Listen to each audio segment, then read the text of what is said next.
Parlem de seguida amb la nostra terapeuta psicocorporal, que sempre ens sorprèn amb les seves tasques. Mira, només us ensenyaré això, que ha portat fins i tot pintures avui, a veure amb què ens sorprèn. Judit, què tal, com estàs? Molt bon dia. Hola, bon dia, què tal, Aida? Portàvem des del principi de programa dient, a veure, les emocions a vegades es poden, sembla que són d'un àmbit psicològic, però també les podem transformar en un àmbit físic, és a dir, també podem sentir les seqüeles de les emocions en el nostre cos. Vindria a ser una mica això del que parlarem avui? Exacte, de fet les emocions es viuen a través del cos. Vull dir, el cos és el primer receptor de l'impuls emocional. Llavors genera tota una cadena de reaccions i de sensacions físiques que avui anem a observar. Llavors potser hauríem de preguntar-nos una mica com s'originen les emocions. Ens dius que les emocions surten directament això, del nostre cos? Surten de l'entorn, potser, del nostre cap? Exacte, és una miqueta una combinació de l'estímul que ens arriba des de fora o des de dins, per determinades situacions, que provoquen aquesta reacció que és cerebral, que desencadena un seguit de pensaments. De fet, les emocions s'alimenten de pensaments i de records i un seguit de sensacions en el nostre cos, en els òrgans, en els teixits, a la pell.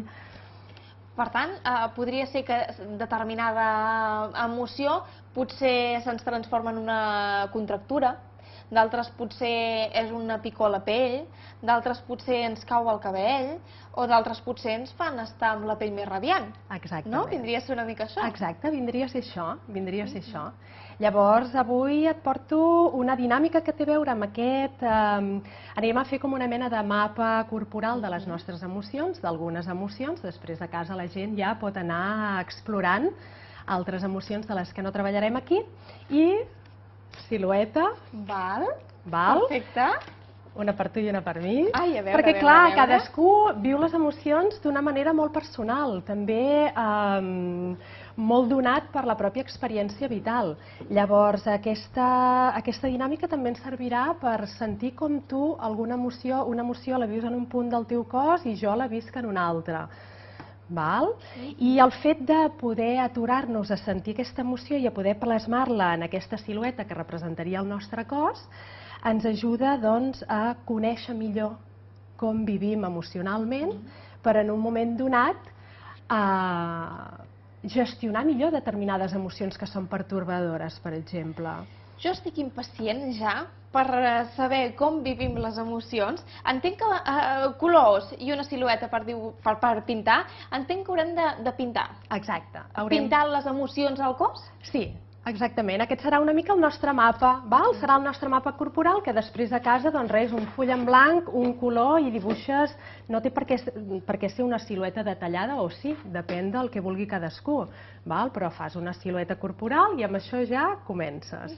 Doncs mira, fem una cosa, jo deixo el meu guió a banda, que bé, no el necessitem ara, tenim un altre guió a part. Va, explica'ns una mica, a veure, què hem de dibuixar, què hem de pintar? El que farem serà primer enfocar-nos en una emoció. Jo t'aniré proposant 2 o 3 emocions de les emocions bàsiques i ens aturarem un moment a pensar aquesta emoció, o sigui, simplement reproduint aquest concepte en la nostra ment. Això ja anirà despertant sensacions en el nostre cos i igual ens anirà evocant alguna situació personal que ens transporta cap a aquesta emoció, alguna persona que ens desperta aquesta emoció en concret, i la sentirem corporalment, veurem on s'inicia, de quina manera, si és una sensació que el que fa és pressionar, o el que fa és com una descàrrega elèctrica, o un formigueig, o una escalfor, o una fredor. Ens anirem a fixar en aquestes coses i després agafarem un color, que pot ser o un color a l'atzar o pot ser un color triat expressament, no? Si sento escalfor, doncs igual me'n vaig cap al vermell i traçarem en el mapa. I dibuixarem. Perfecte. Va, doncs quina és aquesta primera emoció? La primera emoció amb la que treballarem serà la ràbia. La ràbia. Sí, llavors ens prendrem un moment, a casa fins i tot pots tancar els ulls per, de vegades serveix, per treure l'estímul visual i recrear-te en aquesta emoció. I comença a notar què passa, agafa color i... Podem dibuixar més d'un lloc? I tant, clar, i tant, i tant. Probablement sempre ens sortirà més d'un lloc. Sempre hi ha un punt on s'inicia i després tot un desplegament d'aquella emoció. Vale, jo et vaig dibuixant, vale? Sí, sí, sí, sí, sí.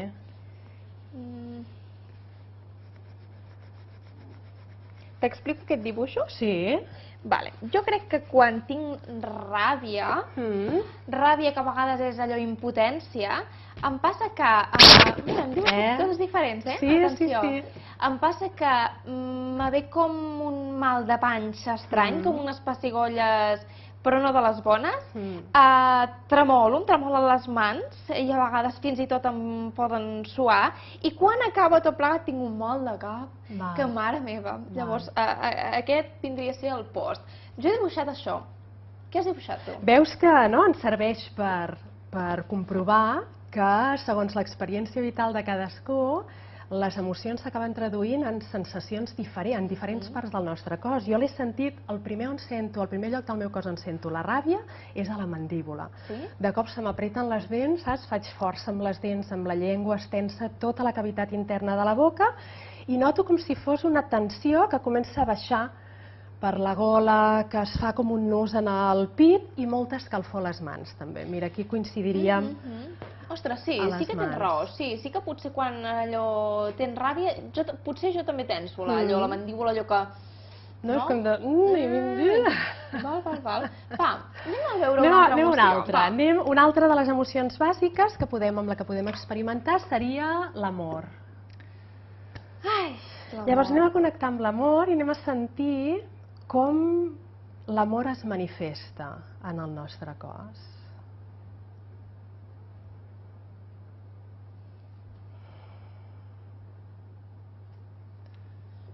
Jo no sé si vaig molt ràpid o què, però... A veure... Això després en consulta ho fem, ens prenem el temps, no? Això, Clar, per anar-ho i a casa, vull dir... A veure...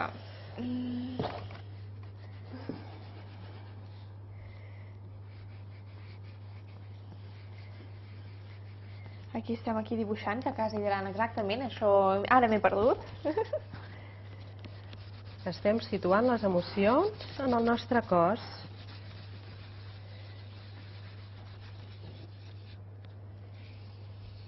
Molt bé, Aida, com vas? Bé, jo crec que potser... Com el vas sentint? Aviam? Ostres, el teu és molt maco, El teu també. No, Mira, per has agafat el rosa, Estic com clar. Sí, aquí he estat més ràpida, Sí, el rosa que l'amor s'hi posa. Exacte. A veure, jo crec que amb l'amor el primer és les pessigolles famoses a la panxa. I per altra banda, sents allò les palpitacions, el cor, allò sents quan et fa dum-bum, no sé, jo d'allò. Ara, al veure't a tu, que ho has aquí tot tenyit de color d'amor, a veure, explica'ns una mica. Jo ho he sentit l'emoció de l'amor, igual com la ràbia la sentia, veus com... Fins i tot amb el traç podem expressar, no?, si és una intensitat, sí, com molt concentrada. La ràbia la sentia com molt concentrada en uns punts. L'amor el sento com més... Com més diluït. Sí, com una emoció més subtil que omple. Com un pessigolleig que ens omple. Exacte. No? Que omple realment. Sí, no només ocupa una part, sinó que es va expandint. Així l'he sentit jo en el meu cos. Ostres, no, realment, escolta, és com per reflexionar, no trobes, Judit? M'agrada molt aquesta dinàmica. Aquesta i altres dinàmiques, doncs, us les farà la Judit també en teràpia si ho demanen, per això també veurem el seu contacte, l'estem veient ara en imatges, tant al seu telèfon com al seu correu electrònic. Em queda dir-te, Judit, que moltes gràcies, a tu, que ha estat un plaer molt i molt gran. I hem fet aquesta dinàmica que ens ajuda també a reflexionar una mica sobre com sentim les emocions. Ja veieu que realment les emocions van molt lligades al nostre cap i al nostre cos. Nosaltres ens acomiadem, però tornem demà, com sempre, amb més contingut. Gràcies, bona tarda i fins demà.